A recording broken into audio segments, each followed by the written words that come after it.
ഞാനിന്ന് കുറേ നാളുകൾക്ക് ശേഷം ഒരു ചലച്ചിത്ര താരത്തെ അനുകരിക്കാനുള്ള ശ്രമത്തിലാണ്.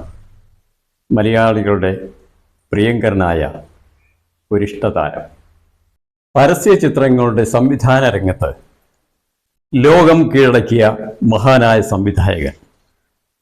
ഒരൊറ്റ മലയാളം സിനിമ കൊണ്ട് മലയാളികൾ ഇന്നുവരെ കണ്ടിട്ടില്ലാത്ത വ്യത്യസ്തമായ ഒരു കഥാപാത്രത്തെ വിജയത്തിലെത്തിച്ച മലയാളികളുടെ പ്രിയങ്കരനായ നടൻ പ്രകാശ് വർമ്മ.